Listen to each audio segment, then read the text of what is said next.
Hey guys, welcome back to the Retro Sports Gamer channel. This is another episode of Tecmo 101 on the Retro Sports Gamer channel. I'm Mort here. I'd like to thank Tom for letting us on his channel. I'm doing a lot of these videos to help get ready for the Tecmo Players Championship. That's going to be in Chicago in April. I'd like you all to come out. It has a Division 1 and a Division 2 as well. Both are going to give out great prizes. It's going to be a lot of fun. We have a lot of fun here in Chicago, but let's get to it. Today I'm talking about routes in Tecmo Super Bowl. For example, just watch. It's a guess. I knew it. I knew it the second I set up the play. I should have done this in coach mode. Let's do this again. Watch this play. And watch all the stuff that happens on it. And this is going to seem really basic, but we need to start talking about routes. And just making sure you know what happens on the plays. This is exactly what I'm looking for. Tight ends going deep. Bottom routes a button hook. There have been people who haven't been aware of that and have fallen for that because they just haven't paid attention to the playbook. And so we're going to get into it and just go over a few things real quick of some common plays so that you understand, because it's not like there's a route tree. Some of these things look weird. And so we're going to start off, we're going to take a look at that play first. So the play is called R&S Y up. In R&S Y up, you have several things going on.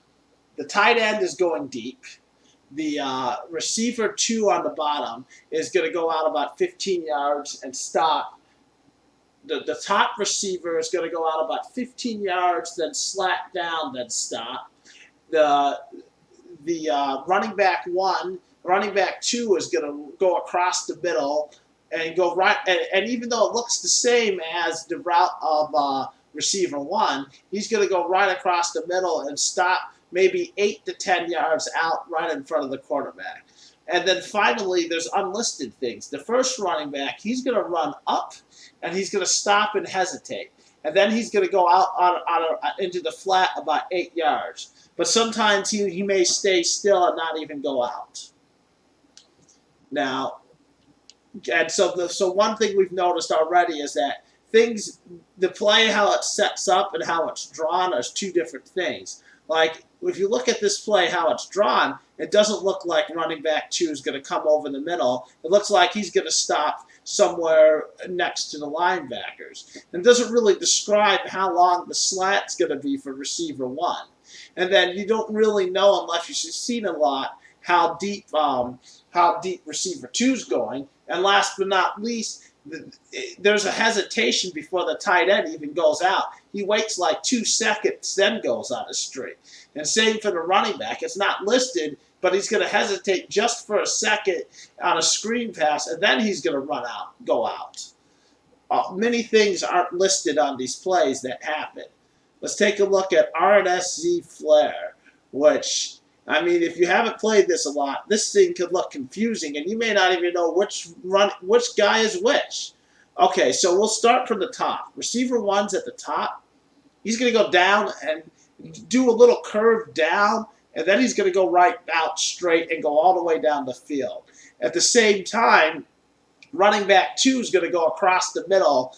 He's going to go across the middle, but stop about even with your right tackle.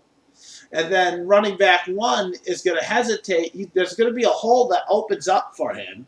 He's going to hesitate there for a second, and then he's going to run up and go out about 8 yards, just a little higher than your left tackle. Meanwhile, there's a crossing route between your tight end and receiver 2, but there's a delay that isn't listed. The tight end doesn't even move at first. Receiver 2 goes on his route. Then the tight end follows down beneath him, and then he goes out about 10 yards, and receiver 2 goes all the way deep. Next up, R&SZ Fly. This is a simpler play. Both receiver 1 and running back 2 go deep. Both players, running back 2 and receiver 2, are going deep. Running back 1 is blocking. The tight end and receiver 1 are going out about 10 yards and then doing a button hook. Even though it says down, it's actually a button hook. Yeah, it gets confusing. A lot of these things get confusing if you really start thinking about it and you haven't thought of it. And the whole time I pointed at the wrong play. Now, because I mean, normally you would think the button hook is like in Shotgun X Curl. Well, they're actually button hooks and they do a little bit of a circle. And this time it's more like they'll take 2 steps down and stop. That's Tecmo for you. Next up is Shotgun X Drive. In Shotgun X Drive, you got a tight end on the bottom going deep, receiver 1 on the top going deep. Now, running back 2, it looks like he's going to go up. Running back 2 is going to go up about 8 yards and go up, but it's actually 4 yards, and he just stops. So that's another confusing thing. It sure doesn't look like a stop, but it is. And then running back 1 is going to go out about 15 yards and then stop. The stop isn't listed. The fact that I believe he hesitates or pauses at one point. And then finally you have receiver 2 goes out about 8 yards and then runs a slant route for about 2 or 3 yards. But sometimes you can lead them on a pass on that, which is usually doesn't happen a lot in this game. All right, here's a few more common plays. Let's go play action, where we have the top receiver going deep. We have on the bottom, receiver 2 does a button hook, even though it looks totally different from this button hook. It's a little bit wider, but the effect's about the same. And then a key thing on this play is the running back who does the play action goes out, and then just like in the running play, his blocker follows him, and if you get too close, that blocker can actually engage you. Very key factor on that play. This play is very susceptible to being guessed. If it's guessed, the QB hesitates and is often sacked. Not listed is that running back 1 goes on a screen pass, stops, and then goes out. Wide receiver 2 goes out on a deep route. The tight end comes across the middle after going out about 10 yards, after about 8 yards, and then there's a button hook on the bottom. Of course, keep in mind that route's not to be confused with this route where the tight end goes pretty much across the middle, over the middle, 8 yards out, about 5 yards out actually. Whereas this one, it's about 8 yards before he goes across the middle. Back to this play. Now, receiver 2, despite that crazy curl, will go all the way deep, but receiver 1 will only go out about 15 yards. It's the same exact route that we talked about on this play here, but and if you look at it carefully, they even look the same. So it's about 15 yards, although it's a little longer. It's about 15 yards. Both of the running backs will go out on passes and stop, and then sometimes they will both go out. Sometimes one of them will keep going into flat, or sometimes they'll both stay in the flat. Just depends. There's no rhyme or reason to it. Another good play from this formation right here. You have a pretty standard curl up top, a deep route for receiver 2. The tight end is a blocker, and then the running back 2 comes across the middle about 5 yards deep. Running back 1 goes down, stops, then goes out. Nothing too deceptive on that play. Looking for more deceptive ones. Right here, although this route looks similar to the route we just talked about on a pass 1, it's like 15 yards and out, and sometimes goes very deep. The running back 2 goes out about 8 yards and doesn't get all the way across the middle. Of course, there's a deep route up top and a button hook at the bottom. This is another pass play that's used a lot. Nobody goes deep on this play. 3 running, as you can see, I can't remember which one's which, but there's a button hook for what I believe is the tight end.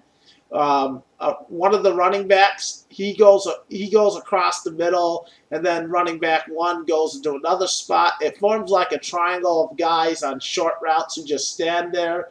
The receiver at the bottom goes out about 15 yards, curls up a little, and stop. And even though the route on the top looks smaller, it's about 12, 15 yards, and then he curls up a little for about 7, 8 yards.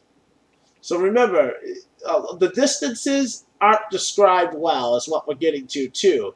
Besides these hesitations that aren't listed, the distances aren't always what they look like. Um, this shotgun, this shotgun looks different from the other shotgun, and the key differences here is running back one goes up and he'll stay there after doing a button hook. Running back two goes out about 12, 15 yards, then cuts over the middle and stops. And then this one, wide receiver two, will cut straight up after going out 8 yards. Another key play here, this is one of the key plays because the running back one goes in motion and then goes on a deep route. The tight end goes out short. Receiver one is actually the curl up top, is the small route up top that's like at 10 yards, and then he does a slant. And receiver two goes deep. Receiver two's at the top on this play. And running back two goes out about 8 yards in the bottom flat. Shotgun, run gun Z slant. There's a man in motion and he comes across the middle. That's actually receiver one. And he goes down about 8 yards. That's a great pass to throw out of bounds under pressure. Wide receiver, the tight end's at the top on this one, going deep, and wide receiver two's at the bottom going deep. Again, it's different from the other plays. You got to keep that in mind. Running back two goes out about 8 yards, and running back one will go out, will come up, will hesitate for a second, then go out about 5, 6 yards. It forms another one of those good triangles of guys who have stopped on a route. In this play, everything goes deep except for the tight end. He stops a little bit eventually, and of course, running back one over the middle. One of the weaknesses of this play is too many guys go in the same spot. This play, here's another one that's rarely used. The problem with these plays is these curves in the deep route.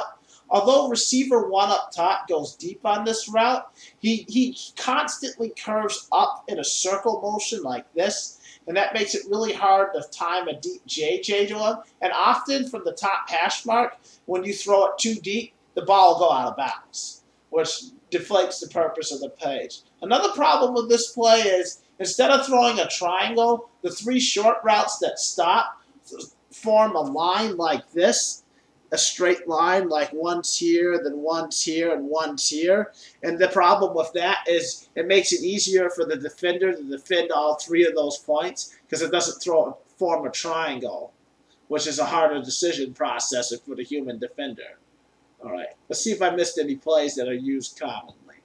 This is another one with 3 deep routes, and then there's 1 short route, too many things going deep. Most of these are rarely used. There's play actions, there's flea flickers. They don't work.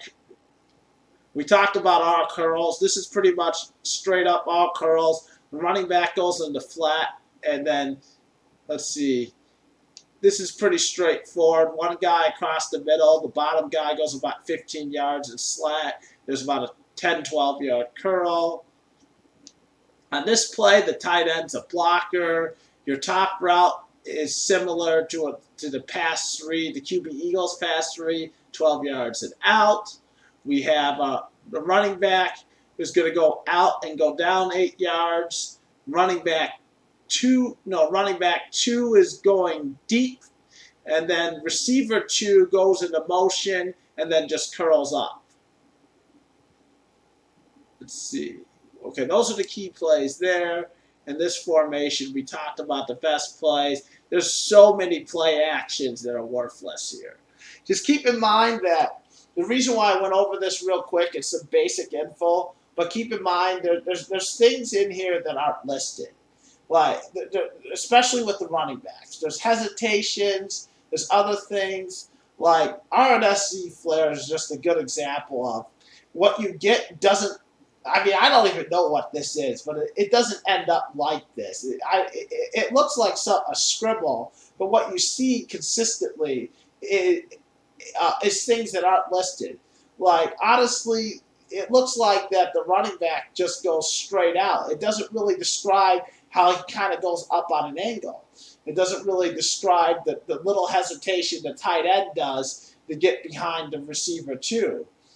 It kind of describes accurately what receiver 1 does, but then receiver 2 doesn't really, the route's drawn so it's hard to tell because that receiver 2 doesn't really get that close to running back 1, and then he usually ends up in the middle of the field and is stopped. Like, the timing is definitely not shown.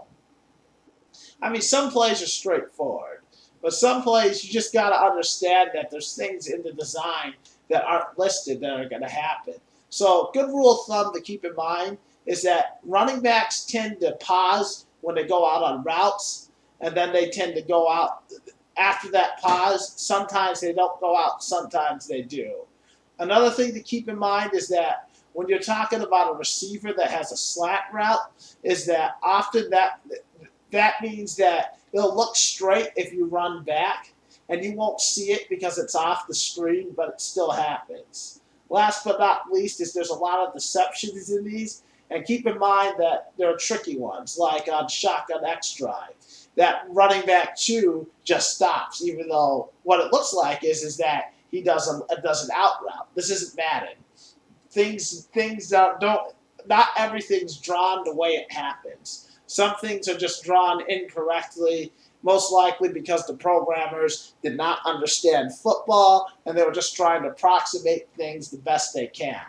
Like, here's another great example where on Pro T Flare C, the tight end goes out about 12 yards and then slants over about 15 yards. I mentioned that earlier. But on this play, the same route is about 8 yards. It's about 8 yards. It's much shorter.